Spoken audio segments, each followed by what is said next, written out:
Bismillahirrahmanirrahim. Assalamualaikum warahmatullahi wabarakatuh.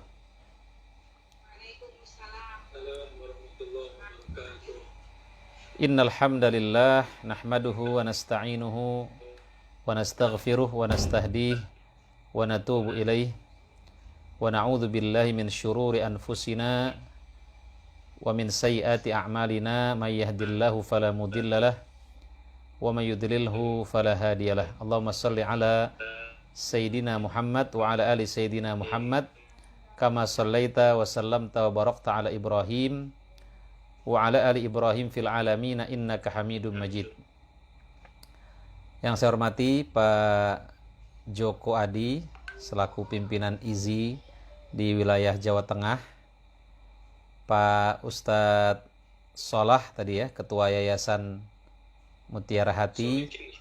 Sodikin, mohon maaf. Ya, Pak Sodikin, Ketua Yayasan Mutiara Hati, Ustazah Verta yang juga mengurusi lembaga zakat ya di SDIT Mutiara Hati. Mudah-mudahan bisa semakin sinergi dengan IZI dan semakin menebarkan manfaat. Dan juga yang saya hormati pembawa acara pada siang hari ini, Bapak-bapak, ibu-ibu semuanya yang dimuliakan Allah Subhanahu wa taala. Puji dan syukur hanya milik Allah Subhanahu wa taala Rabbul Alamin. Semoga Allah Subhanahu wa taala menjadikan kita orang-orang yang bisa menebarkan manfaat kepada orang di sekeliling kita dengan sekecil apapun. Ya. Rasulullah sallallahu alaihi wasallam bersabda, "Ittaqin nar walau bisyiqqi tamrah." Lindungi dirimu dari api neraka walaupun dengan setengah biji kurma. Ya. Saya kira nggak ada orang sekarang semiskin-miskinnya orang, ya, sesusah-susahnya orang, nggak ada orang yang sedekah dengan setengah biji kurma. Saya belum pernah mendapatkannya. Bahkan kita mendapatkan seorang yang suka mengumpulkan barang-barang bekas saja, pemulung ya, itu bisa berkorban dengan 1 ekor kambing. Itu orang susah, ya kan? Makanya kata Rasulullah, ittaqin nar walau bisyiqqi tamrah. Lindungi dirimu dengan setengah biji kurma, ya, dari api neraka. Faman lam yajid, barang siapa yang tidak memiliki setengah biji kurma, fabi kalimatin thayyibah, maka dengan kalimat-kalimat yang baik. Kalimat-kalimat yang baik itu juga bisa menyelamatkan kita daripada api neraka. Salawat dan salam selalu tercurahkan kepada junjungan kita baginda Rasulullah sallallahu alaihi wasallam. Semoga kita bisa meneladani beliau di bulan Ramadan ini. Salah satunya adalah dalam semangat beliau dalam berbagi.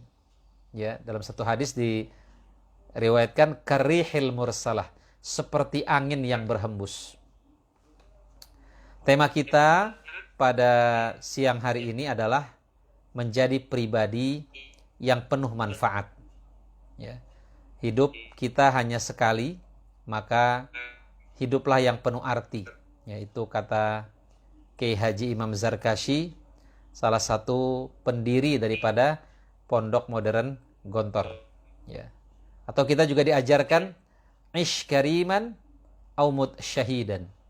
Hiduplah mulia atau mati syahid. Salah satu yang membuat hidup ini semakin mulia adalah ketika hidup kita ini banyak menebarkan manfaat. Ya. Ada sebuah syair ya, ketika saya dulu di pesantren diajarkan, waladatka ibnu Adam bakian. Wahai anak Adam, engkau dilahirkan dalam keadaan menangis. Setiap kita dilahirkan dalam keadaan menangis. Wan nasu haulaka yadhakuna surura. Dan orang-orang di sekelilingmu ketika itu tertawa. Nah nanti, kata para ulama, ketika kita wafat, keadaannya harus terbalik. Ya, keadaannya harus terbalik. Bagaimana? Ya, kitanya tertawa, orang di sekeliling kita menangis. Menangis kenapa? Menangisi kebaikan-kebaikan kita. Menangisi jasa-jasa yang kita lakukan. Karena hidup kita penuh manfaat. Ya, mudah-mudahan kita semua bisa menjadi pribadi yang penuh manfaat. Bapak Ibu yang dimuliakan Allah Subhanahu wa taala, orang yang terbaik adalah, kata Rasulullah sallallahu alaihi wasallam, adalah orang yang bermanfaat. Ya, bukan orang yang kaya, bukan orang yang pintar, ya, bukan orang yang memiliki jabatan, bukan. Tetapi kalau dia memiliki harta, apakah hartanya itu bermanfaat buat orang lain? Kalau dia memiliki jabatan, apakah jabatan itu bermanfaat buat orang lain? Jadi yang dilihat adalah manfaatnya. Yang dilihat bukan jabatannya, yang dilihat bukan hartanya, yang dilihat bukan yang lain-lainnya, tetapi yang dilihat manfaat atau tidak. Makanya harta di dalam Al-Quran itu disebut dengan al-khair. Ya. Allah Subhanahu wa taala berfirman, "Innahu lihubbil khairi lasyadid." Sesungguhnya manusia itu sangat mencintai hartanya. Ya, harta disebut dengan al-khair, kebaikan. Artinya apa? Semakin banyak, semakin bagus, kata para ulama. Selama didapatkan dengan cara-cara yang baik, dibelanjakan di jalan-jalan yang baik. Ya. Karenanya Rasulullah SAW juga bersabda, "Ni'mal malus salih lirrajulis salih." Sebaik-baiknya harta itu milik orang yang saleh. Ya. Kemudian yang selanjutnya, tadi, apa yang orang katakan setelah kita wafat? Ya. Maka ada nasihat dari seorang ulama, ya. Ketika ada beberapa mahasiswa yang belajar di Mesir, mereka ingin pulang. Lalu para mahasiswa itu mengatakan, "Wahai Syekh, berikan nasihat kepada kami." Apa nasihatnya? Salah satunya, "Kun rajulan idh atal ladzina min ba'dihi qalu marra wa hadzal asar." Jadilah engkau seseorang yang jika generasi setelahnya datang, generasi setelahnya itu akan mengatakan, dulu ada orang dan ini bekas-bekas kebaikannya. Ini dulu bekas karpet sumbangan dia, ini dulu AC di masjid, ini bekas sodakoh dia, ini ada kipas angin bekas sodakoh dia, ini ada meja buat anak-anak mengaji, ini bekas sodakoh dia. Ya. Jadi apa yang nanti akan orang katakan setelah kita wafat? Ya, bahkan ada salah seorang tabi'in, ya, sampai dia itu dinilai oleh orang yang bakhil, orang yang pelit, karena dia tidak menampakkan sodakohnya.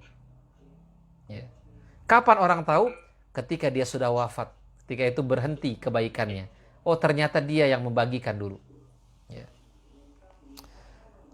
Karenanya Rasulullah sallallahu alaihi wasallam bersabda, "Inna shadaqatas sir tudfi'u ghadabar rabb." Sesungguhnya sedekah sembunyi-sembunyi itu memadamkan murkanya Allah Subhanahu wa taala. Ya.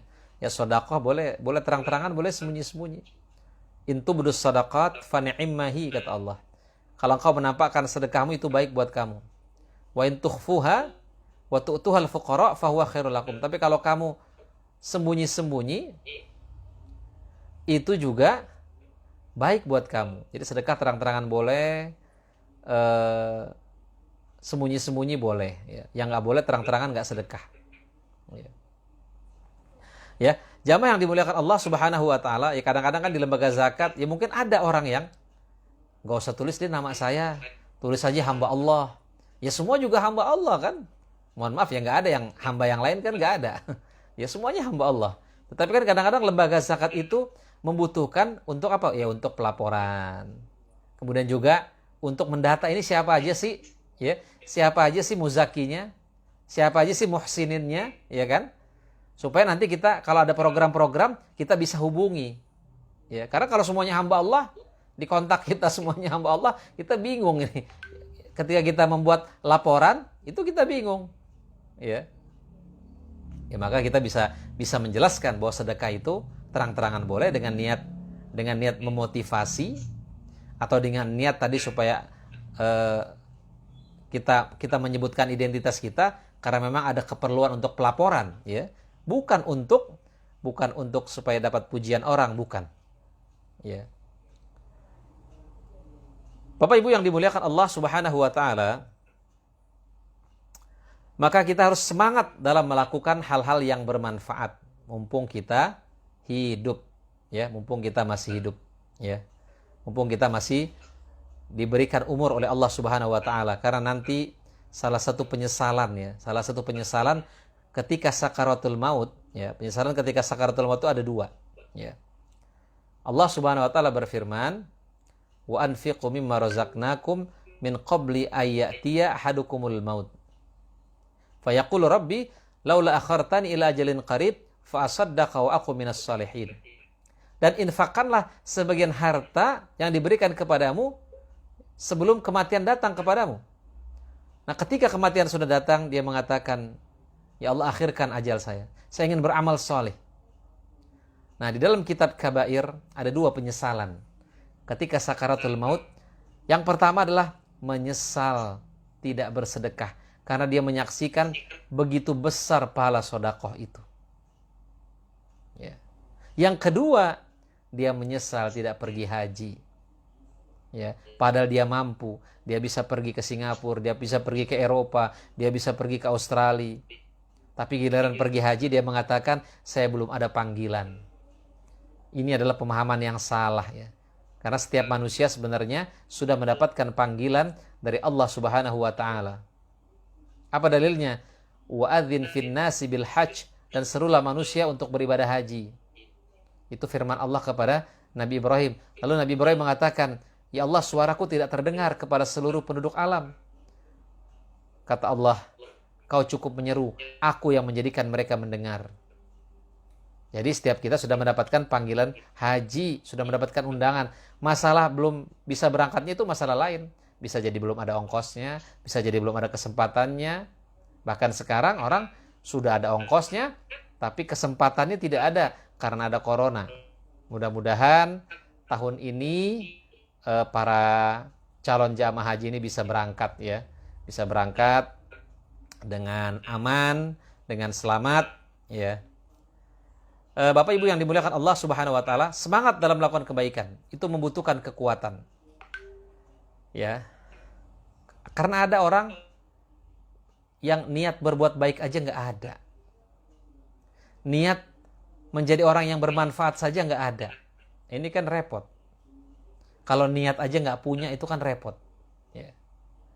Nah, karenanya Rasulullah SAW bersabda, al-mu'minul qawi khairun wa ahabu ilallah minal mu'minid dha'if wa fi kulli khair. Ihris ala ma yanfa'uka wasta'in billahi wa la ta'jas. Wa in asabaka syai'un fala taqul law anni fa'altu kana kadza wa kadza, walakin qul qaddarallahu wa ma syaa fa'al fa inna law taftahu amala syaitan. Mukmin yang kuat lebih baik dan lebih dicintai Allah daripada mukmin yang lemah. Namun keduanya tetap memiliki kebaikan. Bersemangatlah atas hal-hal yang bermanfaat bagimu. Minta tolonglah kepada Allah. Jangan engkau lemah. Jika engkau tertimpa pada suatu musibah, maka janganlah kau katakan, seandainya aku melakukan demikian dan demikian. Akan tapi, hendaklah kau katakan, ini sudah jadi takdir Allah. Setiap apa yang telah Dia kehendaki pasti terjadi. Karena perkataan lau, seandainya dapat membuka pintu syaitan. Ya. Bapak Ibu yang dimuliakan Allah Subhanahu wa taala, kuat di sini maksudnya apa? Kuat di sini tidak semata-mata kuat fisik. Tapi apa yang kuat? Yang kuat adalah jiwanya, yang kuat adalah nuraninya, yang kuat adalah hatinya. Karena untuk berbagi itu, orang yang harus kuat itu jiwanya. Karena orang yang besar fisiknya, ya, kuat fisiknya, belum tentu orang yang kuat untuk berbagi. Belum tentu orang yang kuat untuk memberikan manfaat. Ya. Ya. Karenanya, ya, kata para ulama, sedekah itu kan perang. Ya, orang bersedekah itu perang. Dia berperang apa? Berperang terhadap kebakhilan, kekikiran dalam dirinya. Contoh, ya kalau kita buka dompet ada duit 100.000, 50.000, 5.000, 1.000. Kotak tromol infak Jumatan lewat, mana yang kita pilih? Oh, itu perang tuh. Ya, perang. Ya, mau ngambil 100.000 jangan. 50.000 jangan. Akhirnya 1.000 yang kita ambil. Ya. Nah, syaitan menjanjikan kefakiran. Asy-syaitan ya'idukumul faqr. Syaitan menjanjikan kefakiran. Nah, di bulan Ramadan ini apalagi sedekahnya Rasulullah SAW itu la yakhsha al-faqr. Tidak takut miskin.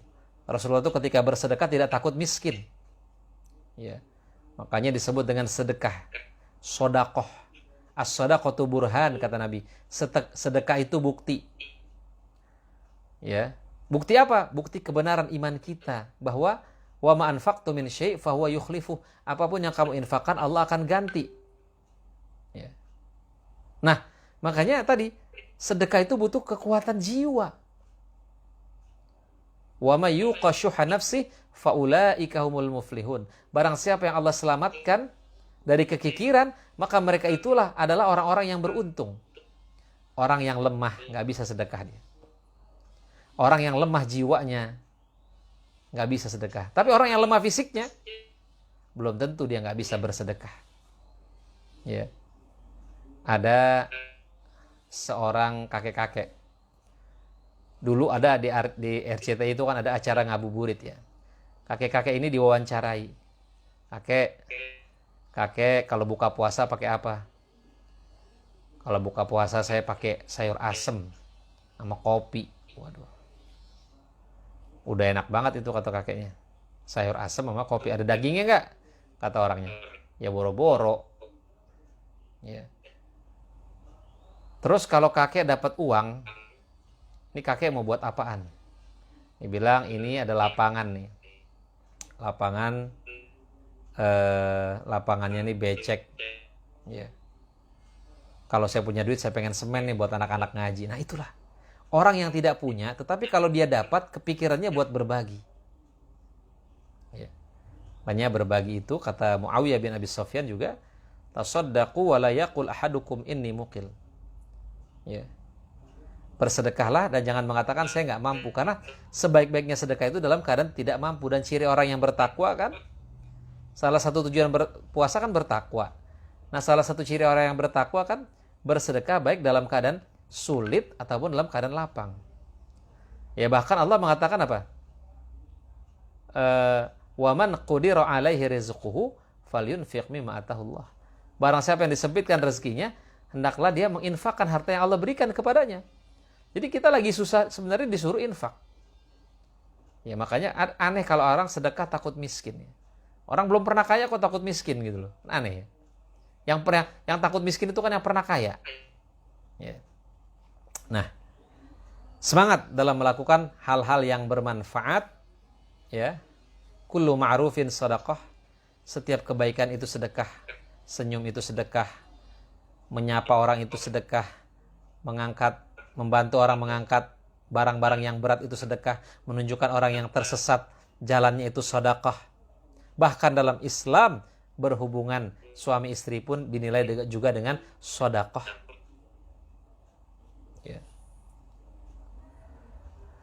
Kemudian juga dalam Al-Quran Allah Subhanahu Wa Taala berfirman dalam surat Al-Baqarah ayat 237, wala tansaul fadla bainakum. Jangan lupakan untuk saling memberi kemudahan di antara kalian. Jangan lupa untuk berbagi. Ya. Jangan lupa untuk berbagi. La in syakartum la azidannakum wa la in kafartum inna adzabi lasyadid. Kalau kamu bersyukur aku akan tambah nikmat. Tapi kalau kamu kufur, sungguhnya azabku itu amat pedih. Makanya syukur itu dari kata-kata syakara yang artinya fataha, membuka. Orang yang bersyukur adalah orang yang membuka nikmat Allah Subhanahu wa taala. Sehingga nikmat yang dia rasakan bukan hanya untuk dirinya sendiri, orang yang lain pun ikut merasakan. Kalau dia kaya, dia tidak kaya sendiri. Kalau dia cerdas, dia tidak cerdas sendiri. Kalau dia sukses, dia tidak sukses sendiri. Tapi orang yang di sekelilingnya ikut. Tapi kalau kufur, kufur artinya menutup. Ya. Nah, orang yang kufur menutup. Kafir itu sebenarnya dari bahasa Arab. Kufur. Ya. Kalau dia sukses sendiri. Kalau dia kaya sendiri. Ya. Nah, kalau kamu kufur, kalau kamu menutupi nikmat Allah Subhanahu wa taala itu, sungguhnya azabku itu amat pedih. Ya. Maka salah satu bentuk bersyukur adalah berbagi, memberikan manfaat dengan harta kita. Itulah salah satu ciri kita mensyukuri harta yang Allah berikan kepada kita. Ya, dengan catatan hartanya itu juga harta yang halal. Ya, bukan dia berbagi hanya untuk membersihkan hartanya dari korupsi, bukan. Karena innallaha thayyibun la yaqbalu illa thayyiban. Allah itu baik dan tidak menerima kecuali yang baik-baik saja.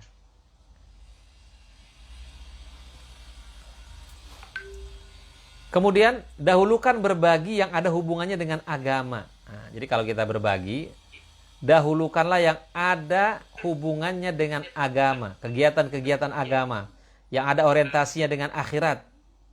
Ya. Dahulukan itu.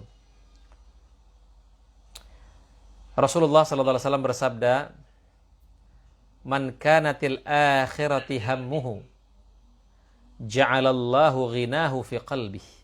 Barang siapa yang niatnya adalah untuk menggapaikan akhirat, maka Allah akan memberikan kecukupan di dalam hatinya. Ya. Dia akan menyatukan keinginannya yang tercerai-berai. Dunia pun akan dia peroleh dan tunduk kepadanya. Barang siapa yang niatnya adalah untuk menggapai dunia, orientasinya hanya dunia saja. Ya, ketika dia mendapatkan harta, orientasinya hanya duniawi, bukan berbagi, bukan. Maka Allah akan menjadikan dia tidak pernah merasa cukup. Atau mencerai-beraikan keinginannya.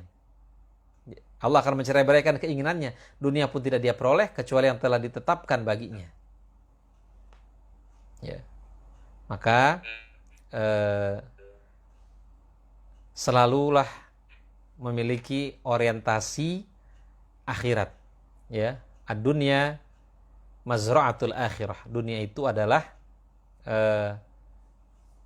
tempat kita menanam ladangnya akhirat. Ya, jadi kalau kita berbagi, dahulukan yang ada hubungannya dengan agama. Ya. Atau yang memiliki prioritas. Ya, mana yang? Ya, makanya kita dalam berbagi itu juga membutuhkan lembaga. Ya, membutuhkan lembaga. Kenapa? Karena lembaga itu punya prioritas. Ya. Dia sudah punya data mana yang prioritas untuk dibagikan, walaupun juga tidak terlarang kita membagi sendiri. Ya.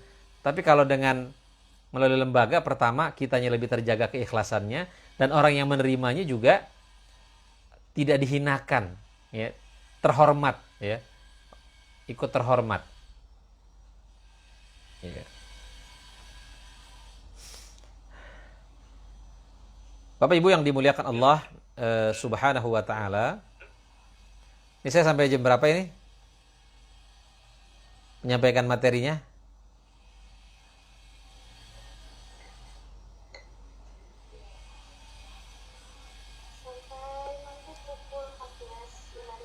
Sampai 14.55. Ah, gitu. 14.55 sudah pertanyaan atau belum? Oh, itu sudah dengan pertanyaan. Berarti saya menyampaikan materinya sampai jam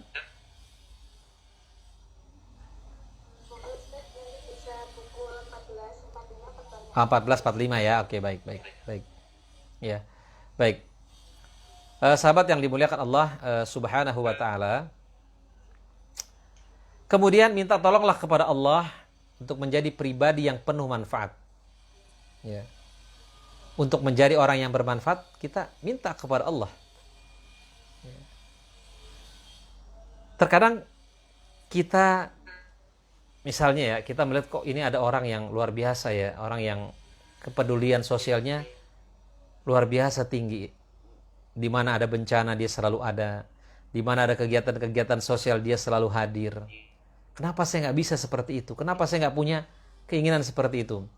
Mungkin kita tidak pernah minta kepada Allah supaya kita menjadi pribadi yang bermanfaat. Minta, ya. Minta kepada Allah Subhanahu wa taala untuk bisa menjadi pribadi yang bermanfaat. Sebagaimana doa Nabi Sulaiman, Rabbi auzi'ni an ashkura ni'mataka allati an'amta alayya wa ala walidayya wa an a'mala salihan tardahu. Ya Allah, anugerahkan aku kemampuan untuk bisa beramal saleh kepada yang Kau ridhoi. Ya. Berikan aku kemampuan untuk bisa mensyukuri nikmat yang Kau berikan kepadaku, dan berikan aku kemampuan untuk bisa beramal soleh yang Kau ridhoi. Beramal soleh artinya apa? Menjadi pribadi yang bermanfaat. Kita beristighfar kepada Allah Subhanahu wa taala kalau kita tidak tergerak untuk menjadi pribadi-pribadi yang bermanfaat. Ya. Jadilah orang-orang yang yang kalau diajak dalam sebuah kegiatan nggak selalu nanya ada duitnya nggak gitu. Yakinlah bahwa apapun yang kita lakukan pasti ada ganjarannya. Ada satu ungkapan, al amal huna wal ajru hunaka. Beramalnya di sini, balasannya di tempat lain. Ya. Bisa jadi kita beramal soleh di satu tempat, tidak langsung Allah berikan. Allah simpan dulu itu pahalanya. Nanti ketika kita butuh, baru Allah berikan. Bisa jadi Allah dengan kebaikan itu tertolak bala kita. Allah selamatkan keluarga kita. Allah solihkan anak-anak kita. Ya. Allah jaga diri kita. Ya. Allah Subhanahu wa taala berfirman, "Fala ta'lamu nafsun ma ukhfiya lahum min qurrati a'yun jazaa'an bima kanu ya'malun." Seseorang tidak mengetahui apa saja yang Allah sembunyikan dari hal-hal yang bisa menyenangkan hatinya sebagai balasan dari apa yang mereka lakukan. Nah, di sini hadisnya bagaimana? Kata Nabi, liyas'ala ahadukum rabbahu hajatahu kullaha hatta yas'ala fi shis'ana alihi idzan qata'a. Hendaklah salah seorang di antara kalian meminta seluruh hajatnya pada Rabb-nya, walaupun itu adalah meminta dalam hal tali sendal yang putus. Pernah nggak kita minta, kita punya sendal putus, kita minta, ya Allah, tali sendal saya putus, tolong ganti dengan yang baru. Mungkin jarang orang berdoa seperti itu. Berdoalah dengan hal-hal yang terkecil. Ya. Dengan hal yang terkecil kita minta kepada Allah Subhanahu wa taala, termasuk kita minta kepada Allah untuk menjadi orang yang bermanfaat sebagai bekal hidup kita. Sebagai bekal hidup kita untuk menghadap Allah Subhanahu wa taala. Ya, berdoa. Ud'uni astajib lakum. Berdoalah kepadaku, maka aku akan jawab, kata Allah. Jangan putus asa dalam berdoa. Ya, jangan putus asa dalam berdoa. Kenapa? Karena iblis saja doanya dikabulkan oleh Allah Subhanahu wa taala. Ya. Umar bin Khattab berkata, yang aku khawatirkan bukan tidak dikabulkannya doa-doaku, tapi yang aku khawatirkan adalah ketika aku sudah malas untuk berdoa. Bagaimana orang malas berdoa? Bisa jadi dia mengatakan, ya Allah, doanya sama yang kemarin. Ya Allah, Kau tahu yang ku mau. Allah itu butuh ekspresi kita. Ya. Makanya Allah mengatakan, man la yad'uni aghdab alaih. Siapa yang tidak berdoa kepadaku, aku marah kepadanya. Allah sudah tahu kebutuhan-kebutuhan kita. Bahkan tanpa memintanya pun Allah kasih. Kita nggak pernah minta bisa melihat. Kita nggak pernah minta bisa mendengar. Kita nggak pernah minta bisa bernafas. Tapi Allah kasih itu semua. Kalau terhadap nikmat yang nggak pernah kita minta saja Allah kasih, bagaimana yang tidak pernah, bagaimana yang kita minta. Terkadang orang ketika berdoa hanya sibuk meminta, lupa bersyukur, dan tadi lupa juga minta supaya dijadikan orang yang bermanfaat. Bermanfaat untuk orang lain, bermanfaat untuk keluarganya, bermanfaat untuk anak-anaknya. Karena menjadi pribadi yang bermanfaat itu akan membahagiakan. Tidak terukur dengan materi. Ibnu Qayyim al-Jauziyah mengatakan sesungguhnya nikmat nikmat membahagiakan orang lain, nikmat berbagi tidak akan bisa dirasakan kecuali oleh orang yang melakukannya. Bahkan Dr. Aid Al-Qarni dalam bukunya Al-Tahzan mengatakan sesungguhnya orang yang berbagi itu merasakan manfaat lebih dahulu daripada orang yang berbagi itu merasakan manfaat lebih dahulu daripada orang yang mendapatkan bagian. Makanya ada satu ungkapan, as'adun nas man as'adan nas. Orang yang paling bahagia itu siapa? Orang yang membahagiakan orang lain.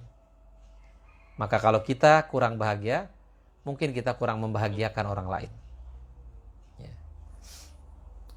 Kemudian teruslah berbuat manfaat sampai kapan? Sampai wafat. Jadi yang memberhentikan kebaikan kita, yang memberhentikan produktivitas kita, yang memberhentikan inovasi kita dalam melakukan kebaikan adalah al-maut. Kalau nafas masih ada di kerongkongan, nafas masih ada di dalam diri kita, jangan pernah berhenti melakukan kebaikan.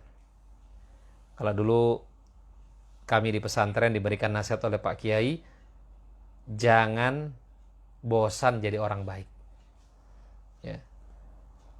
Rasulullah SAW bersabda, lan yashba'a mu'minun fi khairin hatta yakuna muntahahul jannah.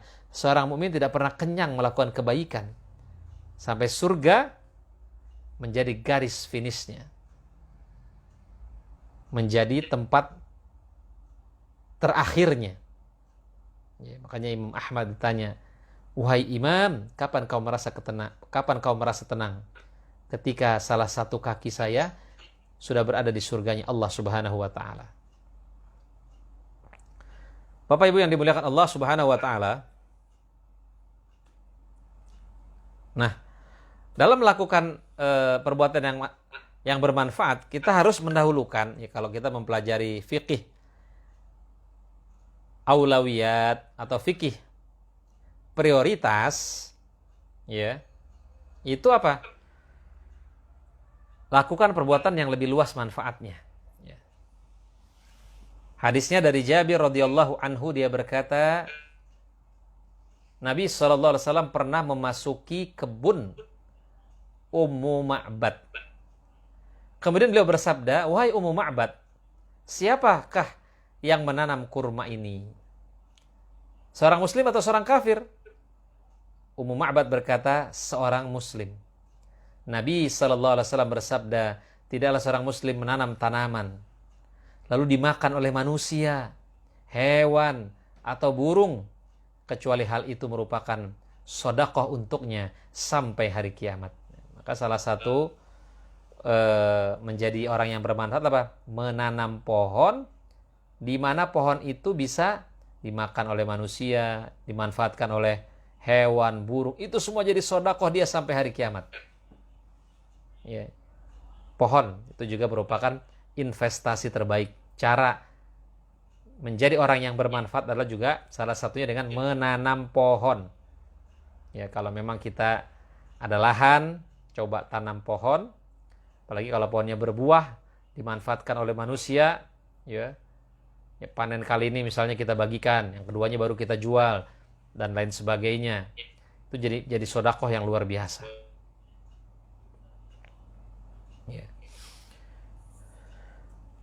Nah, ada beberapa kaidah dalam melakukan hal-hal yang bermanfaat. Imam As-Suyuti dalam Al-Ashbah wan Nadhair pada kaidah 20 beliau mengatakan al-muta'addi afdal minal qasir. amalan yang manfaatnya untuk orang banyak lebih utama daripada yang manfaatnya untuk segelintir saja. Misalnya orang sudah umroh berkali-kali. Mana yang lebih afdol? Dia membangun sekolah atau pesantren atau memberikan beasiswa kepada yatim, atau dia umroh? Lebih utama dia menyantuni yatim, membangun pesantren, lebih utama daripada dia umroh setiap bulan. Ya. Kecuali memang dia pembimbing umroh, ya lain lagi tuh. Kalau pembimbing umroh emang kerjaannya. Tapi kalau dia bukan pembimbing, nah tadi dahulukan amalan yang manfaatnya, dampaknya lebih banyak. Misalnya masjid udah banyak, kita yang butuh ini jembatan. Kenapa? Karena di kampung ini jembatannya sudah buruk. Jembatan. Masjid sudah banyak.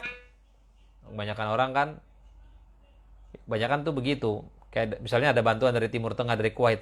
Pengennya tuh masjid terus. Padahal kan kita masih butuh sekolah. Atau masih butuh misalnya rumah singgah. Ya, kenapa? Karena kalau rumah singgah tuh nggak ada dalilnya. Jembatan nggak ada dalilnya. Kalau masjid kan jelas ada dalilnya. Man bana lillahi masjidan banallahu lahu baitan fil jannah. Mereka terinspirasi oleh hadis ini. Barang siapa yang mendirikan rumah di surga, rumah di dunia karena Allah, maka Allah akan bangunkan rumah di surga. Ya padahal sebenarnya pemahamannya tidak harus seperti itu. Ya, pemahamannya tentunya sangat luas ya. Nah, di sini juga Imam Syafi'i rahimahullah berkata, "Talabul ilmi afdalu min salatin nafilah." Menuntut ilmu itu lebih utama daripada salat sunnah. Misalnya kita datang ke sebuah pengajian, kita datang ke masjid, di situ ada majelis ilmu, atau kita salat sunnah dulu, ikutin majelis ilmu dulu. Bahkan Imam Ahmad, ya, Imam Ahmad itu dalam sehari sholatnya 300 rakaat. Tetapi walaupun beliau sholatnya sehari 300 rakaat, beliau tetap berkata apa? Al-ilmu la ya'diluhu syai'. Tidak ada yang bisa menandingi ilmu. Kenapa? Karena ilmu memiliki manfaat yang lebih luas. Kalau ibadah sunnah, manfaatnya hanya untuk milik pribadi sendiri. Misalnya kita lagi puasa sunnah, tapi kita diminta mengajar yang manfaatnya sangat banyak untuk orang lain. Kalau saya puasa, saya nggak kuat Ustadz ngajarnya. Ya udah, buka puasanya kan, puasa kan sunnah, buka aja. Kamu tetap mengajar. Karena mengajar, manfaatnya lebih banyak didapatkan. Ya. Bapak Ibu yang dimuliakan Allah Subhanahu wa taala, tetapi tidak semua seperti itu, ya.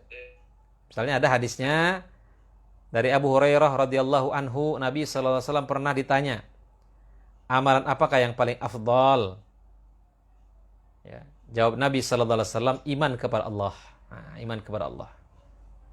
Tetap iman itu kan ada 6 atau 70 cabang. Yang paling tinggi adalah mengucapkan kalimat la ilaha illallah, yang paling rendah adalah menyingkirkan duri dari jalan. Itu tetap beriman kepada Allah adalah amalan yang paling utama. Karena apa? Sebanyak apapun kebaikan kita, kalau kita tidak beriman kepada Allah Subhanahu wa taala, maka itu semua seperti fata morgana. Ya.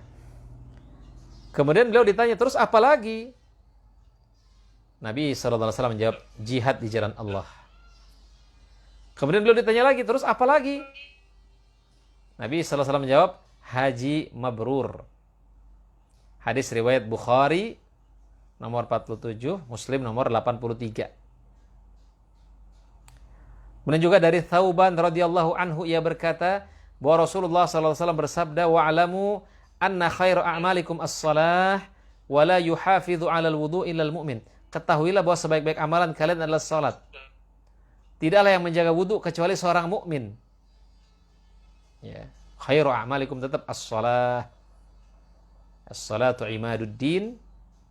Faman aqamaha faqad aqamad-din wa man taraka faqad tarakad-din. Faqad hadamad-din.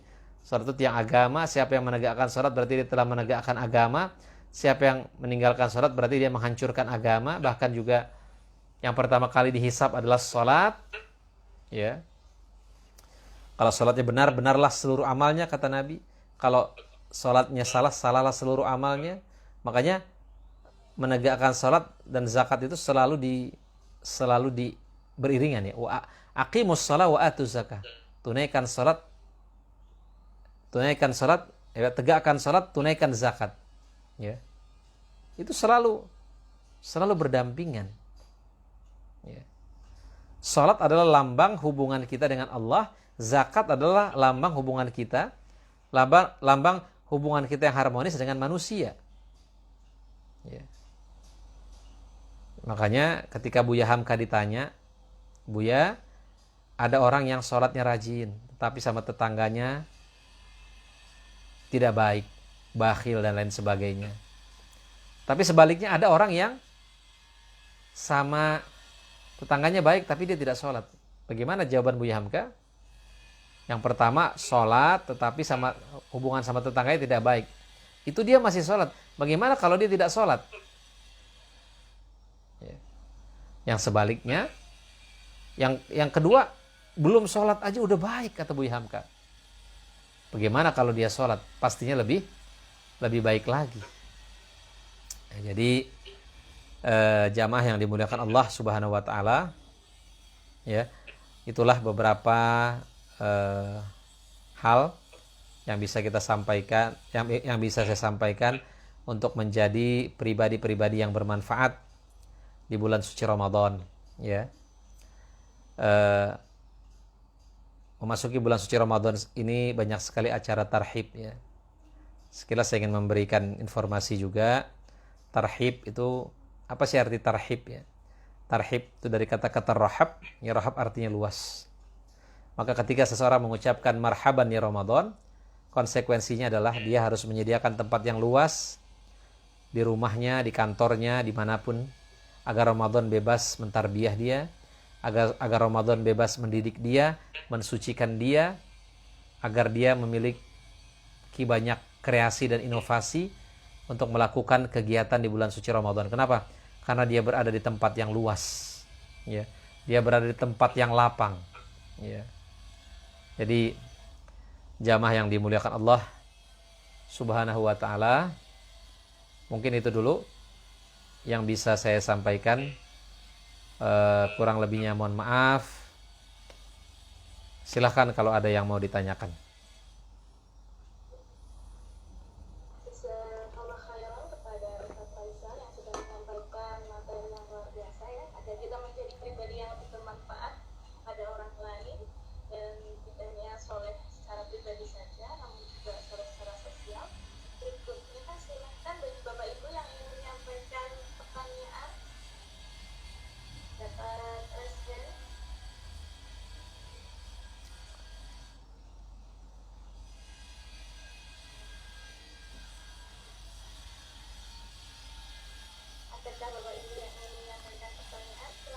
Ada yang bertanya?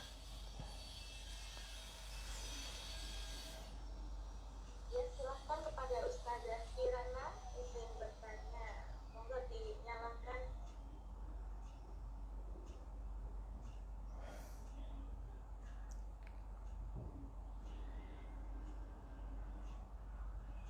Ustazah Kirana, silahkan disampaikan pertanyaannya. Bismillahirrahmanirrahim. Terima kasih Ustazah kita sudah mempersilakan. Izin bertanya nggih? Bismillahirrahmanirrahim. Assalamualaikum Ustaz. Mau bertanya. Waalaikumsalam. Jadi ketika dalam mengelola keuangan itu kadang kita diliputi dengan kekhawatiran gitu. Misalnya bahwa sedekah itu kan tidak pernah membuat kita miskin, tetapi ketika dalam mengelola keuangan ternyata sudah kita perlu terus, lalu ada hal-hal yang memang butuh untuk mungkin menggugah kemanusiaan kita kayak gitu ya. Jadi bagaimana sih apakah tidak apa-apa jika misalnya kita tetap mensedekahkan semua yang kita miliki kayak gitu dengan sedekah itu, atau misalnya kan kadang misalnya buat yang rajin itu kan paling kebutuhannya mungkin ya tidak sebanyak orang-orang yang berkeluarga kayak gitu. Jadi pengelolaan uang yang besar untuk disedekahkan itu bagaimana kayak gitu. Dan kalau misalnya berdasarkan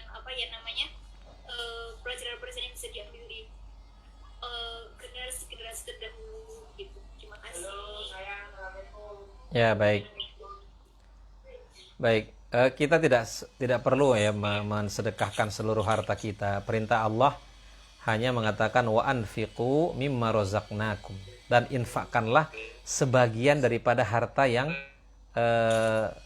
kamu miliki, ya, daripada yang kami berikan kepadamu. Bagaimana Ustadz dengan Abu Bakar As-Siddiq yang mensedekahkan seluruh hartanya? Nah, ini ada yang mengatakan, apakah Abu Bakar benar-benar mensedekahkan seluruh hartanya? Ada yang mengatakan Abu Bakar itu mensedekahkan seluruh uang yang ada di kantongnya ketika itu. Ya, ada yang berpendapat seperti itu. Ada juga yang mengatakan iya benar dia mensedekahkan seluruh hartanya, tetapi Abu Bakar ini punya koneksi yang cukup bagus, ya. Dia adalah seorang pengusaha yang terpercaya. Nah, ketika dia mensedekahkan habis hartanya, maka akan datang lagi, dia akan mudah lagi mencari pemodal, orang-orang yang mau investasi kepada dia. Tetapi saya kira untuk level kita, iman Abu Bakar itu kan tidak akan bisa disamakan, ya. Bahkan seandainya ditimbang iman Abu Bakar dengan iman seluruh penduduk alam, pasti akan lebih berat iman Abu Bakar. Nah, jadi maka kita tuh cukup sebagian saja, tidak perlu seluruhnya. Ya, walaupun tadi Ustadz perlu nggak? Ya, kita sebenarnya sudah kita sudah bikin anggaran ini buat sedekah, ini buat ini. Tapi ada satu kejadian yang menggugah rasa kemanusiaan sehingga kita harus bersedekah lagi misalnya. Ya nggak apa-apa. Katanya yang dihitung itu zakat. Kalau sedekah nggak usah dihitung-hitung, ya.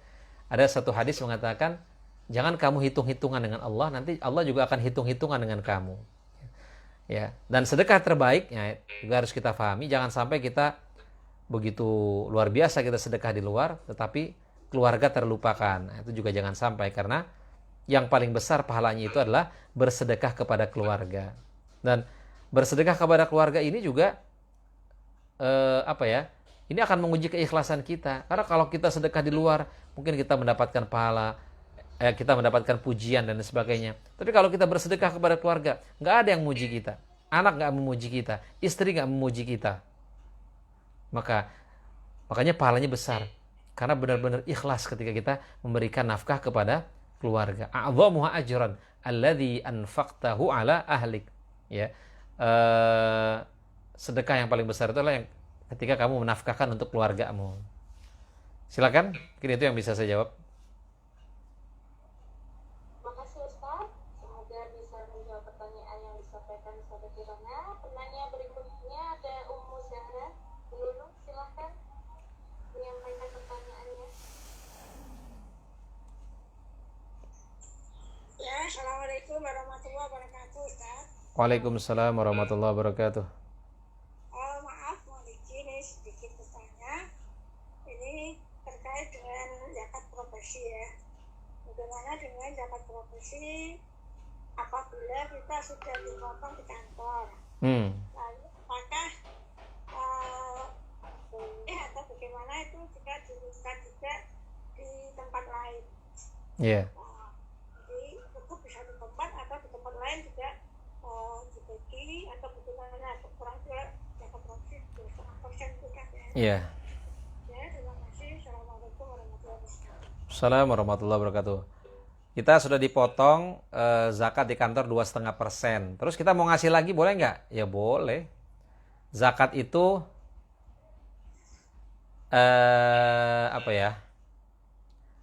Zakat itu ya kurang jangan, lebih ya boleh. Bahkan kelebihannya itu bisa dihitung dengan sedekah.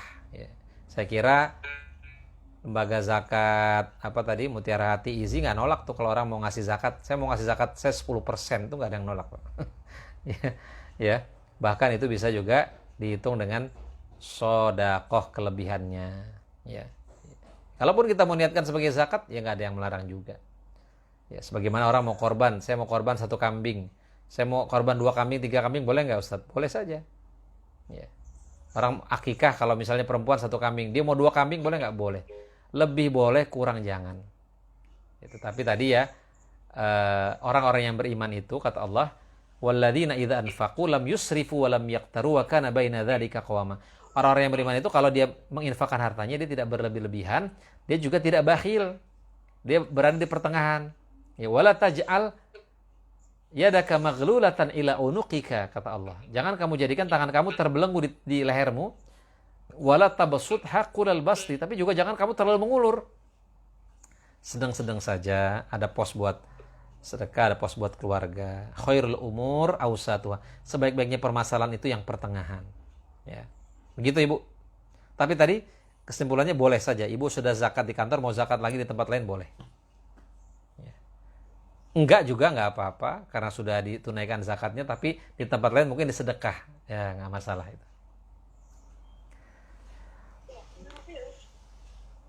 Mudah-mudahan bisa dimengerti.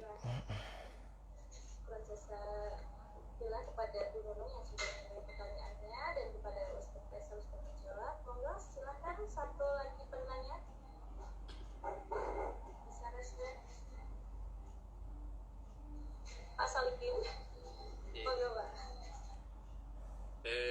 Assalamualaikum Ustaz Faisal. Ya, waalaikumsalam warahmatullahi wabarakatuh. Pak Salikin, Ustaz Salikin.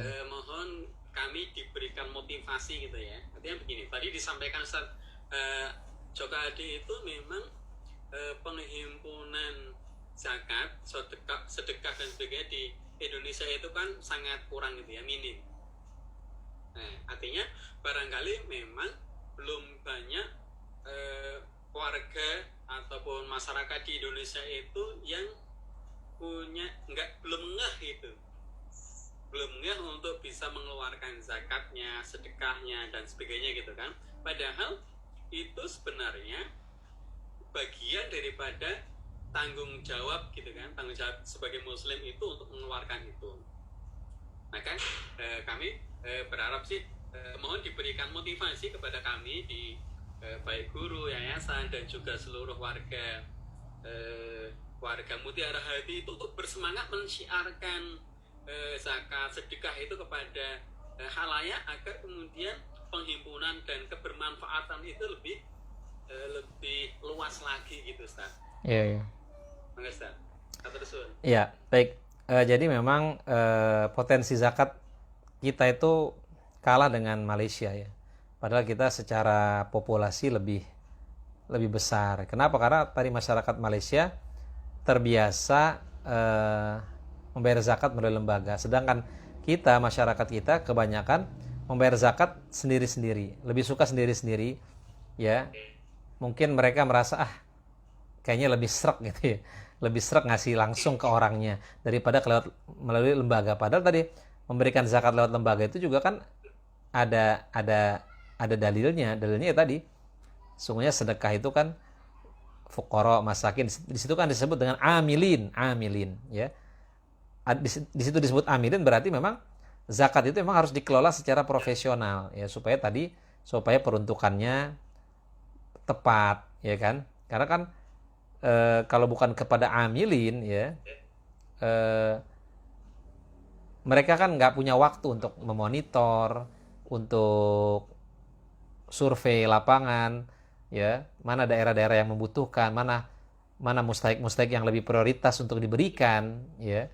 Jadi saya kira ya tadi terus saja digencarkan di lewat media sosial, lewat apapun media yang kita miliki kita gencarkan, ya, untuk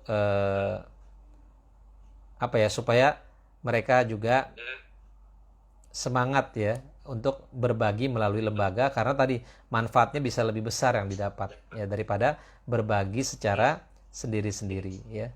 Saya kira begitu. Ya.